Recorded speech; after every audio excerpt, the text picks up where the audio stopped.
Our opening words are by the Reverend Angela Herrera. Don't leave your broken heart at the door. Bring it to the altar of life. Don't leave your anger behind. It has high standards and the world needs vision. Bring them with you, and your joy and your passion. Bring your loving and your courage and your conviction. Bring your healing and your need for healing. Bring your power to heal. There's work to do, and we have all that we need to do it. Welcome to worship this morning.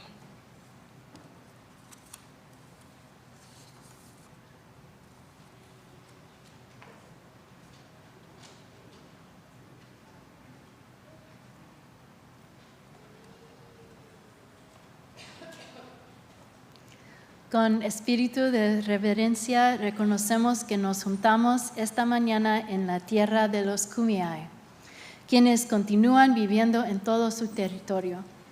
Al emprender este viaje juntos, mantengamos en nuestros corazones y mentes el pueblo Kumeyaay.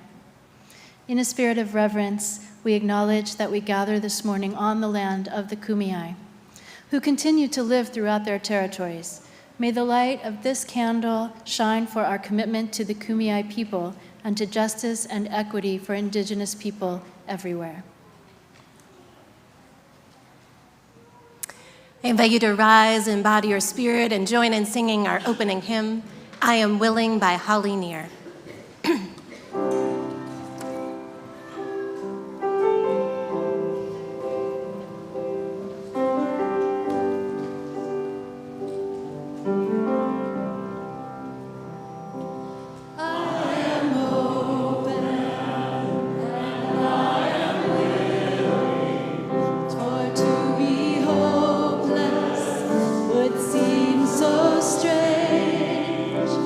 It is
In that spirit of being open to change, we are trying some new welcome words this morning. So no, they may feel different, they're not what you're necessarily used to, and there's actually a role for you as the gathered community. So in the second part, there's going to be a call and response. Tony's going to help us, and there'll be words on the screen. Good morning, and welcome to the First Unitarian Universalist Church of San Diego, where we worship each Sunday in the South Bay, in Hillcrest, and online. Our mission is to create community, nurture spiritual growth, and act on our values to help heal the world. I am Reverend Kristen Kuriga. I serve as your assistant minister, and I use the pronouns she and her. If you are visiting us, I want to extend a special welcome. We invite you to fill out the visitor card that's in your order of service, and you can bring it back to the welcome table after service. If you're joining us online, you can also fill out a visitor card at the link on the live stream page or in the YouTube service description. We really would love to connect with you. If you've been coming for a while and you're starting to feel like this might be your spiritual home, consider becoming a member. You can learn more about becoming a member at the welcome table or by contacting Valeria Aguilar, our membership coordinator. So here is the new part of our welcome words. I will do the leader part, and I want to invite you to join me in the congregation part. Welcome to this space. Bring all of who you are, in all the beauty of languages, cultures, and skin tones that come together in your uniqueness. You are welcome here. In all the ways that you experience and express gender. You are welcome here. In the beauty that is who you love and how you love. You are welcome here. In all the ways you live and move and experience your embodied self. You are welcome here. With all the religious and ethical traditions that inform your spiritual life. You are welcome here. Join us as we live into our shared values with love at the center. We're so glad you're here. Beautiful. I invite you now to rise again, embody your spirit, and join in our church hymn and our church aspiration.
Good morning, friends.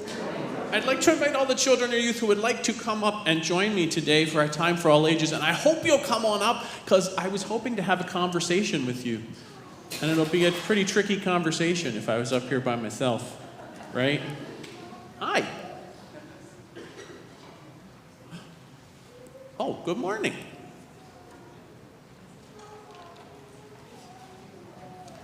So this morning, we're thinking about what we might do when we're overwhelmed. Do you know what that word means, overwhelmed? What's it mean? Do you want to tell us? No? What do you think? Oh, Finn, what do you think? When you're anxious. Yeah, when you're anxious, kind of you feel like there's just too much going on. It's just too much for you to handle. Maybe emotionally, you feel a little like too full, like you're not kind of sure what to do with all your emotions. Good morning. When you're sticky. Yeah, I like that too, when you're sticky. Good morning. Do you all have any advice? I wonder what you do when you're feeling that way. If you're feeling like just there's too much going on and I can't handle all of it, what do you do? Any advice for us? I feel messy. You feel messy? And what do you do when you feel messy? Is there anything that you do to help you feel less messy? I just lay in my bed, which makes me feel more messy. Oh, you slammed into your bed? Maybe it makes your bed more messy. Does it help you feel a little more relaxed? No? Oh, well.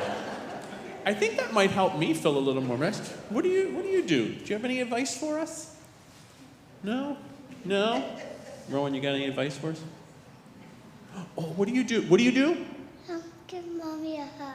Yeah, give Mommy a hug. Oh. Yeah, just giving someone a hug or even, a pat on the back, as long as it's okay with them. Physical contact with other human beings can help us. It helps our bodies even. It helps our emotions, but it helps our bodies. I wonder if you all have any ideas. What do you do when you're overwhelmed? Oh, no wisdom out here? Okay, let's see.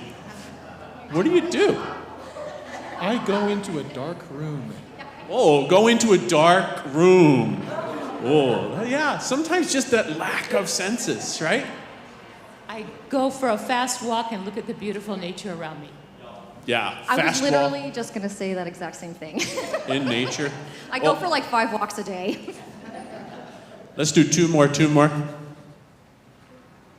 I cuddle with my kitty. Oh, yeah, animals are so important. Oh, I see something. I just pray. That's what I do. Oh, yeah, just pray. Sometimes just that time alone to meditate or pray or think or engage in whatever spiritual practice works for you can really help us sort of regulate ourselves and our emotions. I wonder, I see some agreement. Well, that's a good sign. I like that one. Yeah, you do? Cool. I wonder if we could do maybe 3 things that might help us feel a little less stressed. You might want to stand up for this, and I'll invite you to stand up too if you're able and you want to. Would you like to help me be a dragon? Oh, so these are 3 dragon-related things you might do when you're feeling overwhelmed. The first is probably the most physical. We're going to stomp our feet and flap our wings. Ready? As big as you...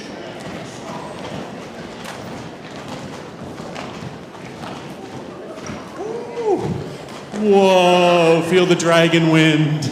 Nice job. The second thing we're going to do is we're going to blow fire. We're going to take as big breath as we can and just it out. Ready? Let's blow some fire. Oh, one more. Oh, and the third one might be the most fun. Can we do a great big dragon roar? I'll count us in. Ready? 3, 2, 1. Nice job. Thank you, dragons. Thank you. And I'll end with this. It's sort of an adaptation. Yeah, you all can have a seat if you want to. It's an adaptation of a quote that I saw. I sort of changed it around. I think our job in this time of dragons is to raise dragon slayers. And I hope you will be dragon slayers with us. So my friends up here, let's stand up and we'll lead our congregation in our affirmation. We'll say it first in English and then in Spanish. And thank you for all your great advice today. We are Unitarian Universalists, a people of open minds, loving hearts, and welcoming hands. Somos unitarios, universalistas, personas de mentes abiertas, corazones amorosos, y manos que dan la bienvenida. Now I invite all the children or youth to join me and their other leaders out on the patio, and we'll head to our groups.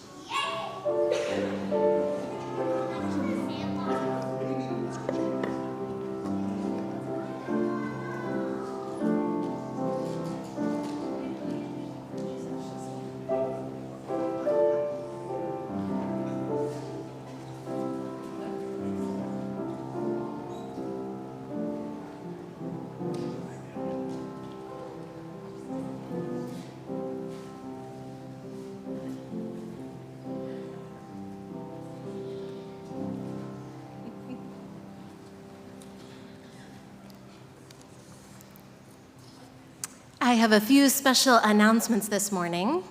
Lay ministers are available after the service to offer a listening presence. If you have a joy or sorrow this morning that you'd like to share, this morning's lay minister is Chris Smith. If you'd like to learn more about us and about this beautiful church campus, I invite you to take a campus tour right after the service. Matt Kaplan will be your guide and will meet you after the postlude right here. And thank you to the 161 of you who responded to the Our Sustainable Future survey last month. The OSF team has compiled the results, and they will be available today after service. We hope you'll take a look after our service today. So glad you're here.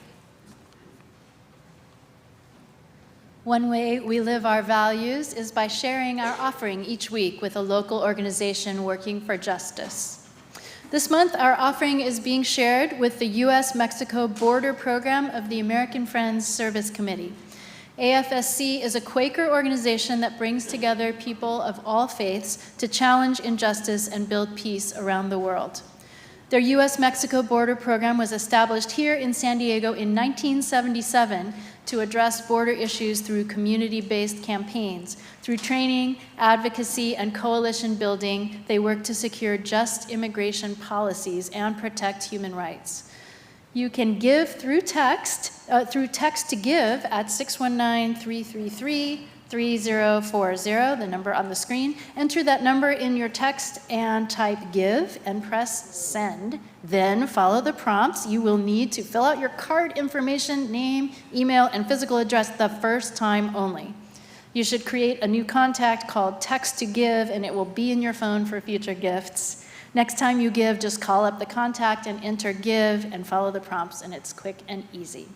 You can also donate this morning in person through cash or check towards the back of the sanctuary or online on our church's website, firstuusandiego.org. Thank you for your generosity. This morning's offering will now be gratefully received.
We pause at this time in our service to honor the life and memory of Len Pelletieri.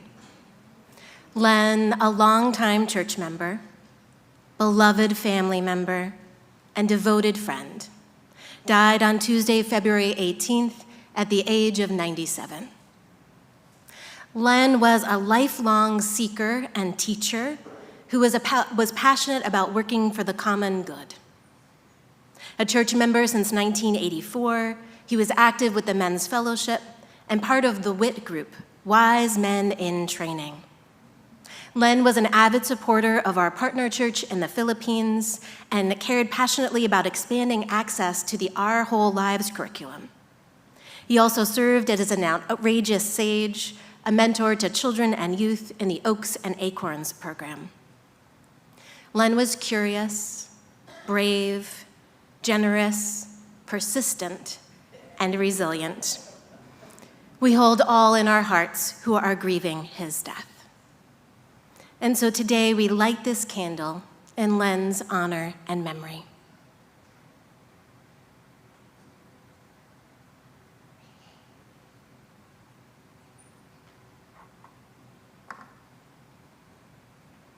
And to mark the weightiness of his loss, we extinguish the flame of our chalice, the symbol of our gathered community, because our company has been diminished by his loss.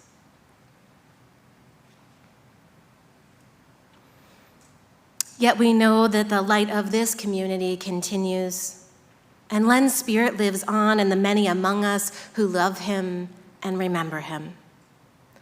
So from Len's candle, we relight our chalice.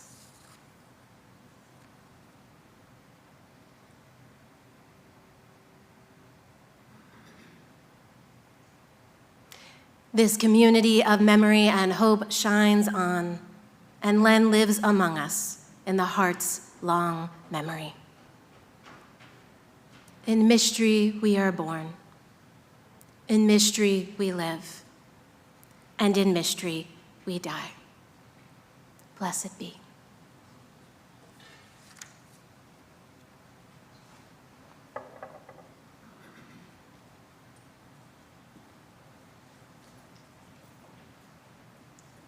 Now we invite you to sing with us on our meditation hymn. You can remain seated for this. We'll sing both sections in order, and after that, you can sing whichever part calls to you. They work at the same time.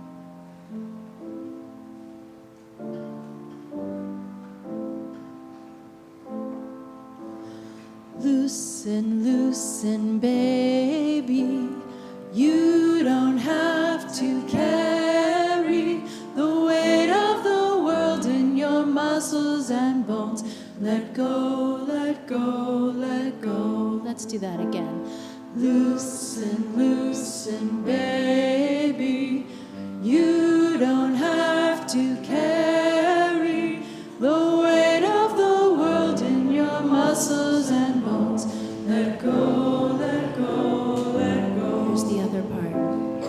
Holy breath and holy name, will you ease this pain? Again. Holy breath and holy name.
For our meditation time, I'm going to lead us through a healing practice about working with our emotions called finger holds.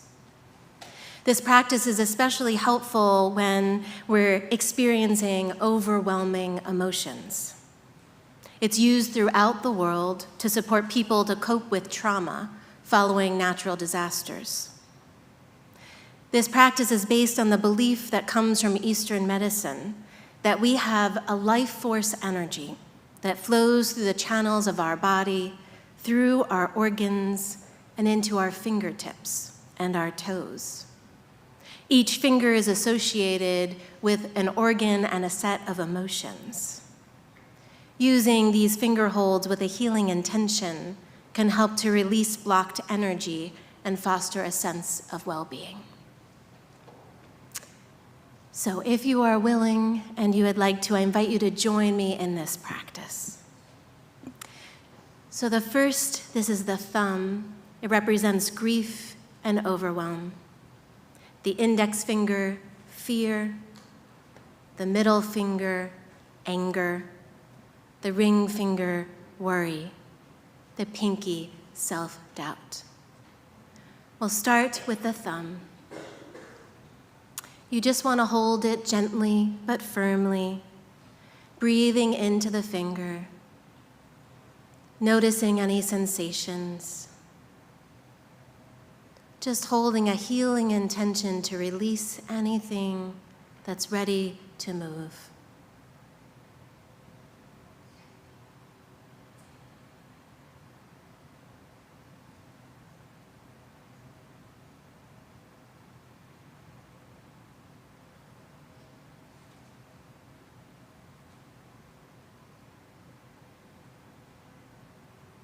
Continuing to breathe deeply and mindfully, we move to the index finger.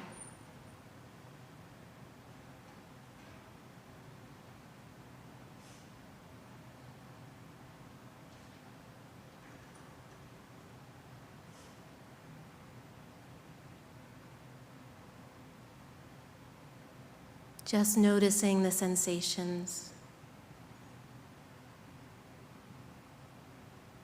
Breathing into the intention for healing.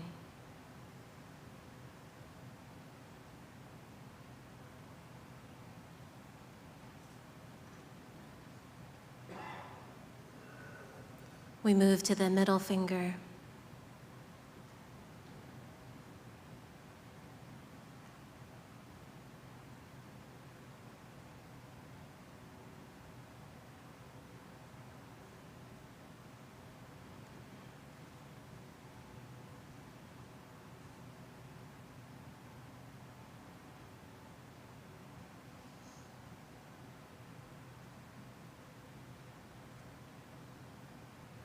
Continuing to breathe deeply and just noticing, move to the ring finger.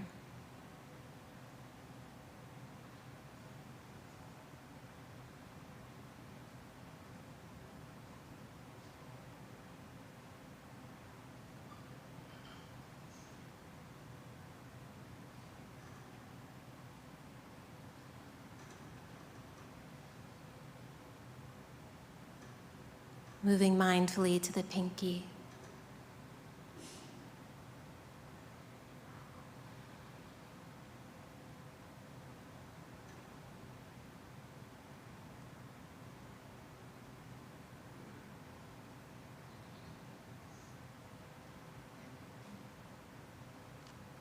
Releasing the practice and just taking a moment to check in with yourself.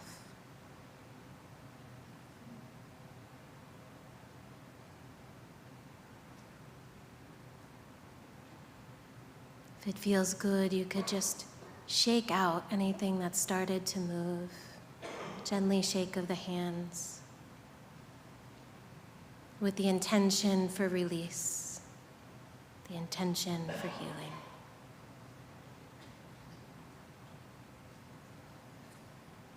Blessed be.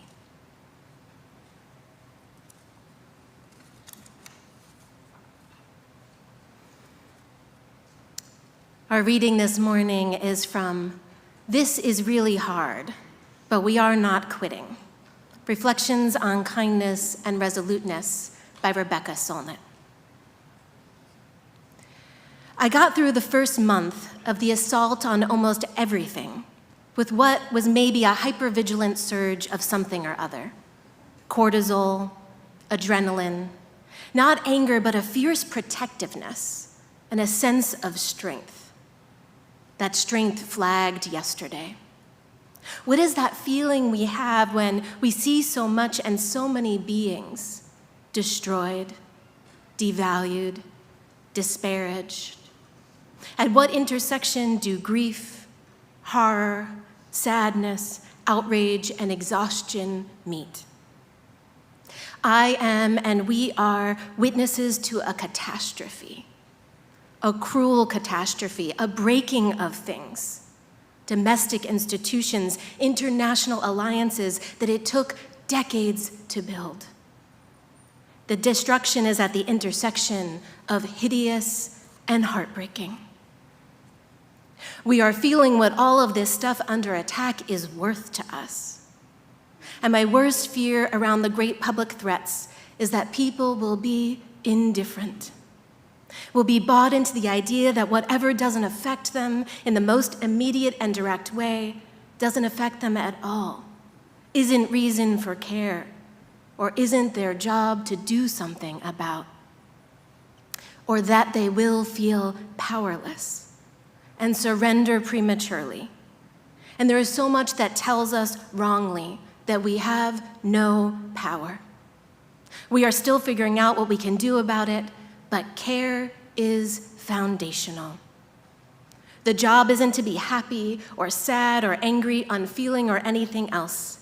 It's to do the work to oppose this destruction. But taking care of yourself so you don't fall apart and you don't wear thin or aggravate your allies too much is how we stay capable of doing it.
Anyone feeling overwhelmed lately?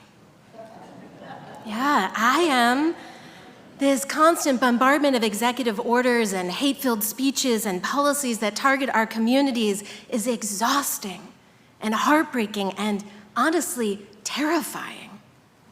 Every day people come to me sharing their stories to tell me how afraid they are. Afraid for themselves and their children, their loved ones, their neighbors, their community, our democracy, and our nation. When I read Rebecca Solnit's reflection this week, it just rang so true. It hurts so much because we care. Because what is being attacked and dismantled, it matters to us. We know that we are connected, and we know that any harm that happens to any single one of us hurts the whole human family. As we try to grapple with the enormity of the challenges, it can feel like no matter what we do, it may not be enough to protect our communities and to stop this destruction. In addition to fear, I believe that many of us are grappling with feeling helpless and feeling hopeless. For those who are dismantling our democracy for power and for profit, this is part of their strategy. They want us to stay stuck in a state of overwhelm, unable to take action, constantly triggered, exhausted, defeated, feeling as if we are powerless. So, how are we going to navigate this age of overwhelm?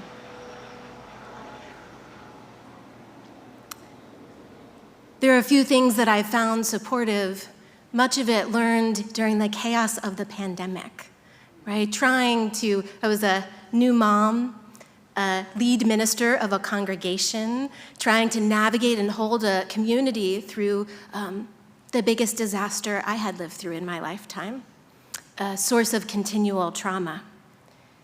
And so I'm going to offer some practical suggestions today about how we might move through this time, rooted in our values as Unitarian Universalists. But I want to name that this is grounded in my lived experience. It's an invitation.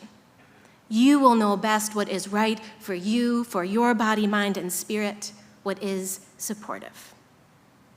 So first, I invite you to be intentional about how you engage with the news and social media.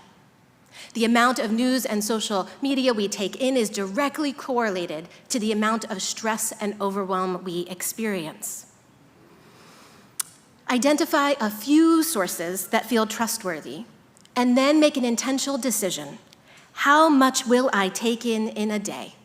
Set a limit.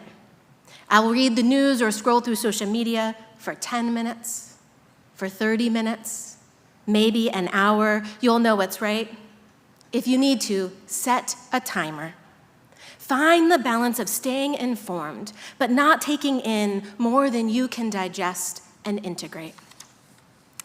Laura Vandernoot-Lipsky, author of the book, The Age of Overwhelm, Strategies for the Long Haul, also inspiration for this sermon title, writes, I cannot count the number of people who have shared with me how desperate they are to consume less media, but force themselves to continue to, feeling that if they are not constantly aware of what is happening everywhere, they are not being a good activist, community member, or citizen. It is okay.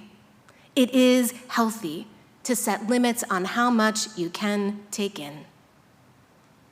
She's also made one very practical suggestion that I've taken to heart: to not reach for my phone as the first act of the morning.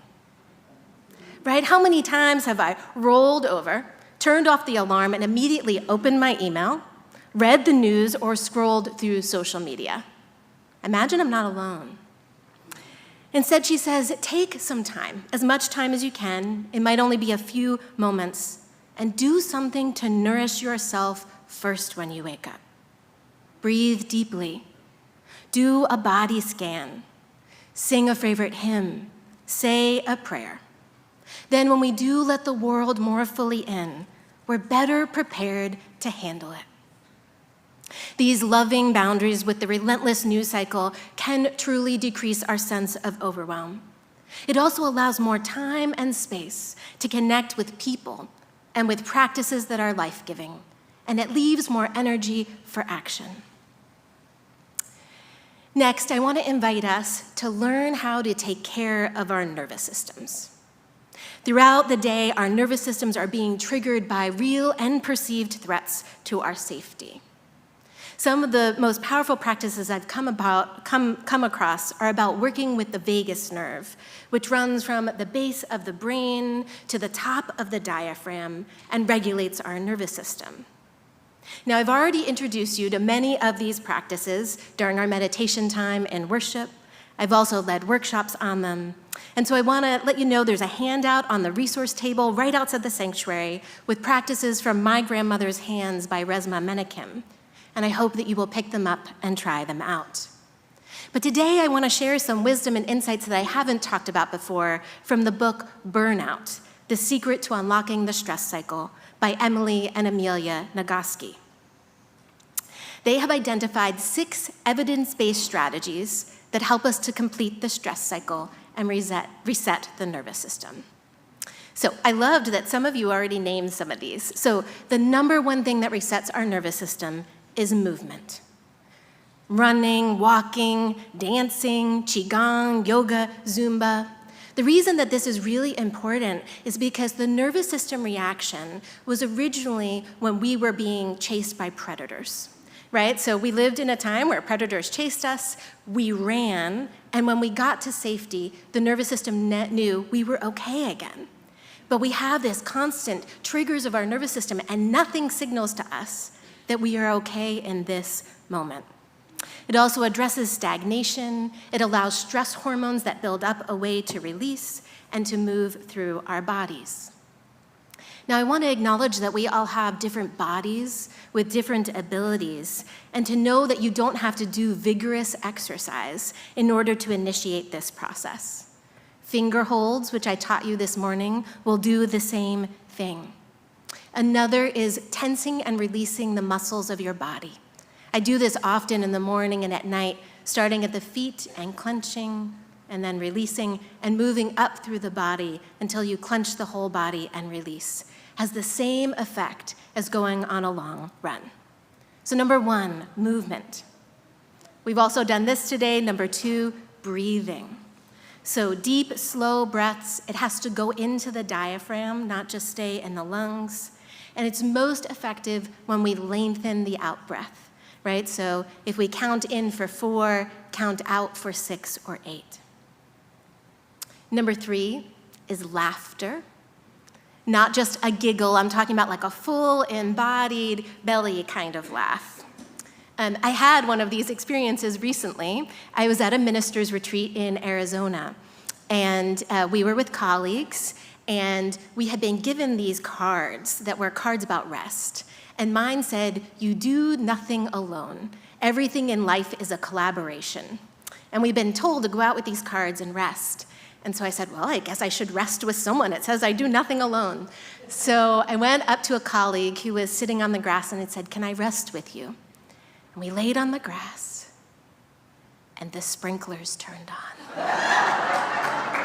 And we are just being like sprayed, and we both looked at each other and we're like, well, we're in it, we should just stay. And we laughed for like 5 minutes. I mean, the kind of like gut laughing where you are like crying and you're like, you think you're in pain. And it was like the most healing thing that has happened. Laughter, we need it. So be around people that help you laugh, watch a movie that helps you laugh. It even helps to remember funny memories.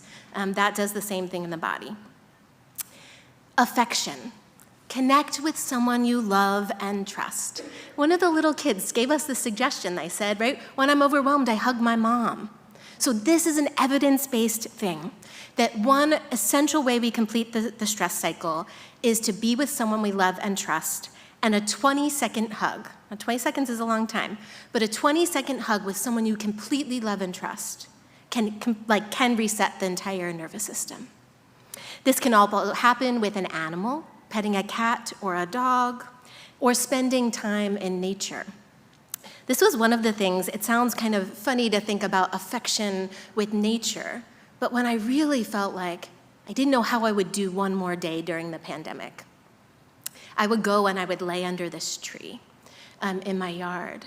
And I felt like the tree held me, right? Like I felt this deep sense of affection from the earth. So, intimacy and affection. Number 5, a big old cry. It's a lie when people say crying doesn't help anything. Evidence shows that when we cry, we reset the nervous system. Like how many of you had this experience of like something is so overwhelming, you finally get to a private space and you just break down, right? The sobbing. That kind of sobbing is actually your nervous system trying to release what you need to release. And finally, creativity. So things like creative practice, painting and sculpture, storytelling, making music, and theater. Part of why this is so important, it allows us to move through big emotions, right? We embody them, we work with them, and it also allows us to complete the story. So much of stress is that like the story hasn't been completed, and art can give us a way to complete the story. You can find more resources about all of this on the resource table, and I really just hope that you'll try out some practices. You'll really see what works for your body, mind, and spirit. Choose a few simple things and use them every day, if you can, multiple times a day. I think these practices are essential for this time. And my third piece of advice for navigating the age of overwhelm is to take action. Do something that aligns with your values. It doesn't have to be big. It doesn't have to be the singular thing that will stop this destruction. Because you know what? We don't know what that is yet. We don't know what will make the most impact, but we do know that it matters that we act. It matters that we keep caring for each other. It matters that we use our voice and that we show up. And I believe that as a people of faith, we are called to live our values of love and justice and equity. Now, I was told in this book by Laura Vandernoot Lipsky that we can't do our way out of overwhelm. And I think I disagree with her on this, right? So I don't think we make a list of things to do that makes us feel more overwhelmed.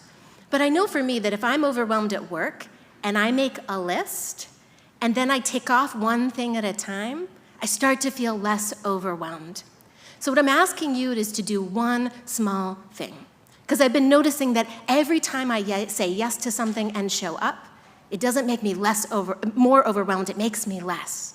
Right? I show up to the march, I show up to the community meeting, and I start to feel and connect to my sense of agency again. So here are some possible ways to take action. It's not all of them, but I hear people keep saying, I don't know what to do. So I thought it might help to give a few ideas. Volunteer at the South Bay Food Pantry.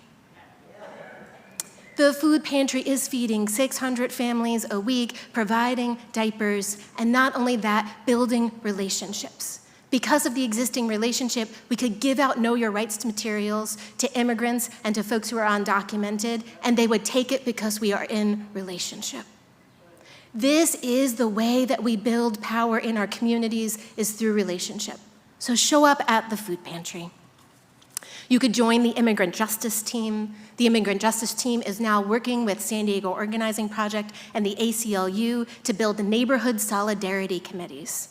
And one of those key committees is in West Chula Vista. Prepare our church to be a physical sanctuary for those who are facing deportation. It will take a lot of us to house, to feed, to support those who need it. Get to know your legal rights, and then share those with others. We have Know Your Rights information on the resource table. Don't just take one for you, take one for someone else. Deepen your relationships and build community care. Reach out to someone who might be more impacted than you by these policies. Ask them how they are. Offer a listening presence. If they need help getting community resources, help them get them. If it feels safe for you, show up at the rally, at the vigil, speak your values loud and clear in the public sphere, make sure that our elected officials know that we do not consent. Respond to national calls for economic boycotts. Think about how you use your financial resources not to build the wealth of those who are stripping us of our fundamental rights, but how we build the resources and resilience of our community. Advocate. Continue to call your elected officials on the federal, state, and local level. Hold your elected officials accountable to representing all people and working for the common good. This is especially important on the California and local level because we have protections that we have fought for in this state, like Senate Bill 54, which helps to have ICE and police not working together. There are already people who are trying to challenge that legislation. Don't let them take away the protections we already have.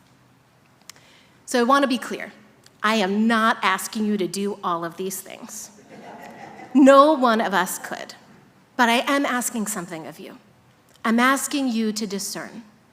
What is mine to do? How much risk am I willing to take? How will I live my values in this time? It will look different for each of us. Some of it depends on our identity and our abilities and our resources. Please be compassionate towards yourself and others as we each find our place in the movement of resistance. But I do believe that when we act, when we do something, no matter how small, we remember that we are people with agency and we are people with power. We are stronger together and we are not alone. In this age of overwhelm, may we set loving limits. May we tend to our nervous systems, and may we take actions that reflect our values. Let us continue to care for ourselves and one another because care is the foundation of it all. And may we find our way together. Blessed be, and amen.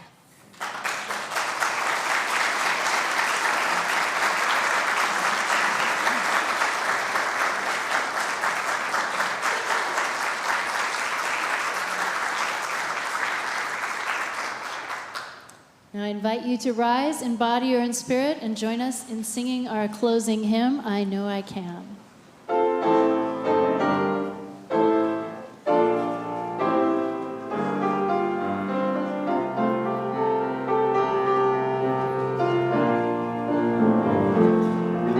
Though days be dark with storms and burdens weigh my heart, though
Let us move forward together in this age of overwhelm, grounded in care for ourselves and one another, and willing to live our values in the deepest way we know how.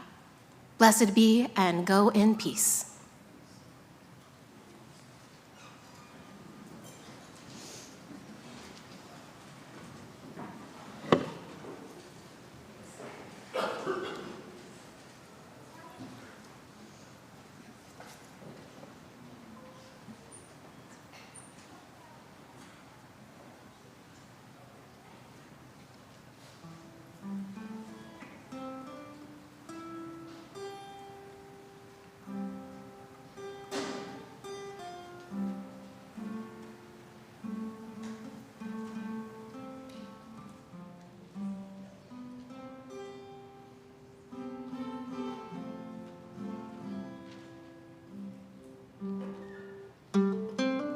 Some hands have held the world together.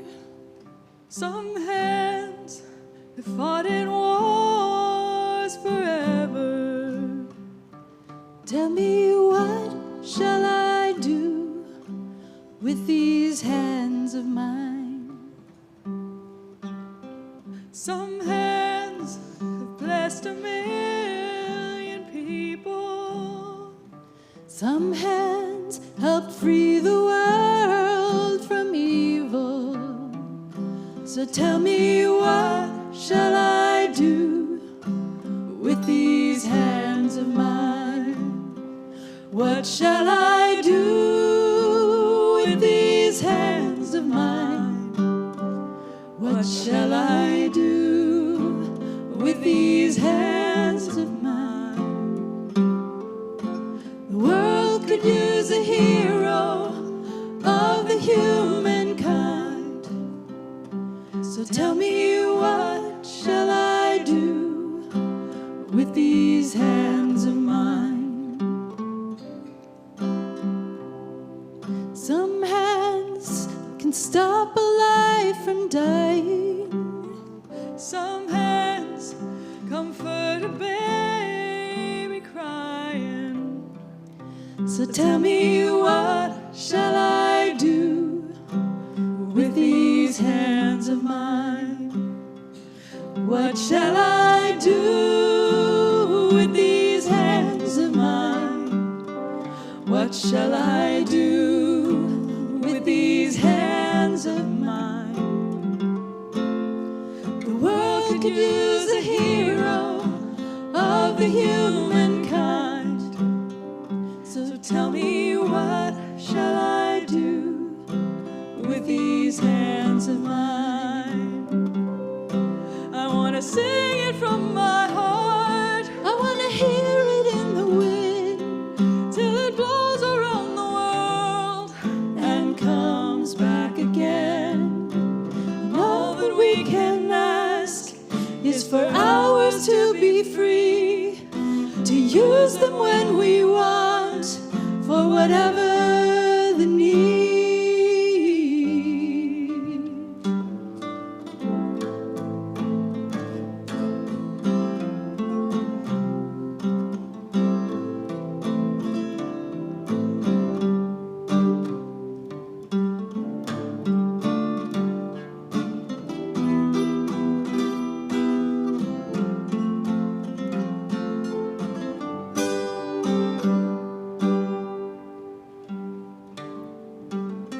Some hands give voice to a nation. Some hands wrote all the times they are changing. So tell me, what shall I do with these hands of mine? What shall I do with these hands of mine? What shall I do with these hands of mine? You can sing along. The world could use a hero of the humankind. So tell me, what shall I do with these hands of mine?